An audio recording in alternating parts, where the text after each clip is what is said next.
how to have a positive outlook to life. At this juncture, this is where we bring in Mr.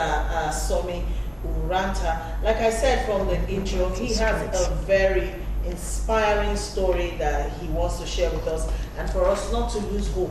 No matter how down you may think you are, there is always hope.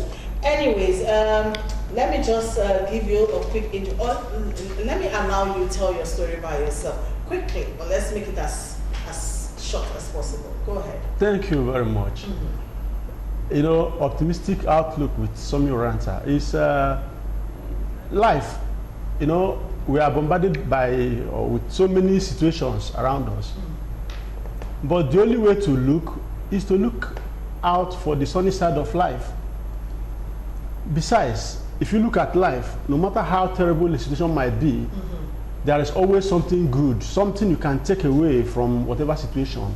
Because every situation that occurs in life, there is always two things that must be present. There must be a lesson or a blessing. In every situation. In every situation. In fact, the two must be present for it to be called a situation. Now, whichever one that comes first, take it and be prepared for the next one. If the blessing comes first, be prepared for the lesson. If the lesson comes first, take it, learn the lessons, and then prepare yourself for the blessing. Because it must come. It must come. It is like the night, the day. You see, situations occur in our environment. We begin to think of, no, we cannot do this. Every day in life, things must continue to happen. And the way we react to those things or respond to it will determine. In fact, whatever happens to us is just a little percentage of it that affects us. The huge part of it depends on how we react, our response to that situation. If somebody comes here and he slaps me, I have the option, the choices are mine, to either slap the person back or I take a walk. Whichever way I decide, whatever action I decide to take, the person must feel me. He will feel that, if I don't walk away, he might say, this guy, I don't know what he's planning.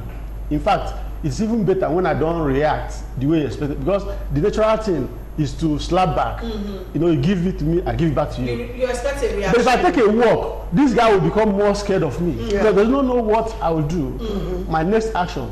And I could just... Sorry, I'm butting in. Yes. Let's relate all this to your personal life. Now, there was a time in your life when you were like at the lowest, you know, of the low. Yeah. You were washing cars for a living. Yeah. Let's talk about that for a Okay. minute. I have gone through so many things, but I see myself as a smaller failure. I have people I respect, people I toil for. In terms of failure. In terms of failure. I'm the younger one, yes. But you see, Nigerian system, we don't want to, everyone say, no, failure is not for me. When I wrote the book, A Day to Failure, it came out in the year 2004. A lot of people say, God forbid, it's not me, failure and me, God forbid. No.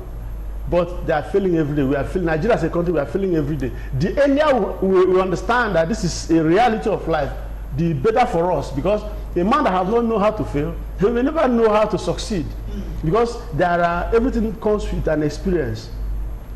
For me, I see myself as washing car for a living. It is that experience that has made me today. I have over 100 people working under my employment in Lagos here. So even as I'm sitting down here, over 100 people doing one thing or the other, rendering services, making money, which all of us will share. In fact, I said that they pay me. I don't pay them, they pay me. They are my bosses. So assuming you have 100 people, each person gives you, even if it's 500 naira in a day, that's 50K. Won't you go home happy? Smiling. You sleep. You see, so what I'm saying is that it's not what I have gone through that counts. It's my response to them. It is the experience of failures, trials, tribulations, hardships, problems that I've gone through that led me to research into the lives of several great men. And I discovered that what made them great is the failures, the ugly circumstances they came through, I mean, they were confronted in life, and how they handled it.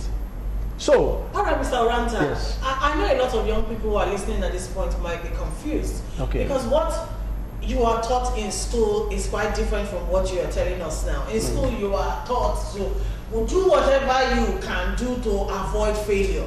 Because I remember my days in school, failure was a no-no. But here you are, telling us to have a date with failure, for us to succeed. So that's a bit contradictory. And also, for the young people of today who, for them, success, translates into having a flashy car, having money in the bank, and all of that. How do you preach this message to such young people? You see, my concern is not even the young people, the older ones. You see, if you go to churches, there is this song that they have changed. They say, if success come my way, I will praise the Lord. That song is perverted. It's not success. Anybody can praise God in terms of success. The Israelites, when they were in captivity in Egypt, when the Egyptians were teasing them, taunting them, said, sing us those your sweet, beautiful Zion songs. They said, oh, how can we sing the Lord's song in a strange land? Little did they know that where they needed to sing the Lord's song was when they were in captivity, because they needed the Lord's song. So it's the elderly ones, the generations that give birth to the younger ones. If we get it right as the elders get it right, they will be able to translate and transmit this to the younger ones. So it is the decadence in the society is because the elders have lost the path. That's why I've seen all these things in the society. So I have ceased to keep bothering on the youth, say that let the ones who are ahead of them show them the pathway, they will follow. You see, everybody, when you begin to say you don't want to fail, but you're already neck deep in failure. How do you get out of it? Is to learn the lessons so that the blessings will come, which is success. Look, success and failure are illusions. They are illusions. It's like when you have a fountain, water fountain. Now you energize it, encircled, barricaded. You energize, there's water in it, you energize it, the pump. When it goes up, when the water pumps up to the peak, it will start coming down. Let's assume that when it's going up is the success. When it gets to the peak, it starts coming down, is the failure. Now, going up and coming down, is it not the same water in the fountain? So in everything, every situation in life, you have the lesson and the blessing.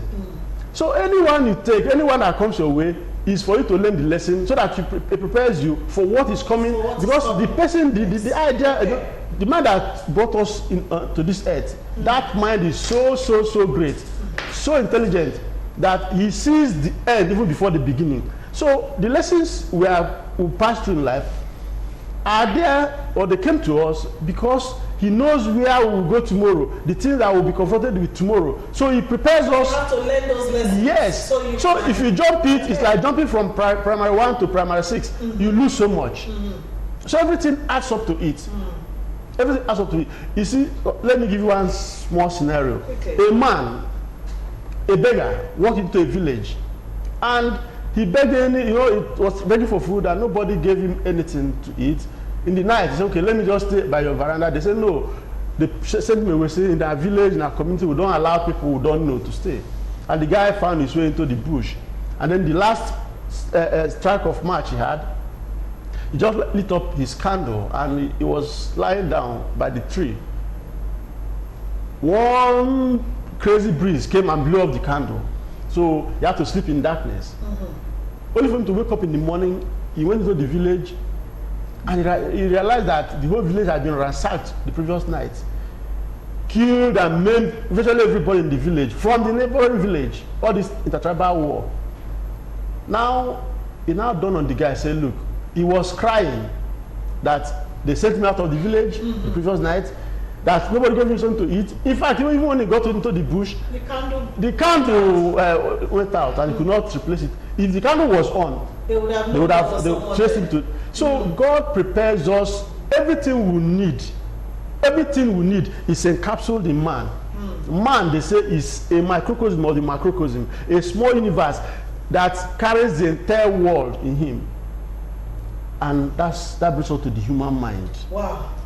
This is amazing message that you got for us today. What my takeaway from everything you've said so far is no matter where you are in life, there is hope. You know, hope, plenty there hope. is always hope, as long as there's life. In fact, somebody says that hope is the last milk in the human breast. Hope. Without it, nothing else works. All right, Mr. Uranta, we'll have to bring you back another day, okay, you know, to inspire us a bit more. Here is a man who started life as a car wash boy. You know, today he owns different kinds of businesses, and you heard him say over 100 people under his employment. So what is it that is your problem today? Okay, tomorrow might just be a different story. Just sure. Keep pushing. And of course, look out for the book A Date with Failure by Somi Uranta. Quick last words may I give before we go? Thanks for having me here on Thursday. It's been fun. Something different from what we discussed on Friday. Okay. So, Pastor Jolly?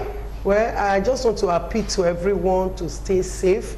We know that everything is really harsh. The situation in the nation now is really harsh, but we should not allow our actions to be dictated by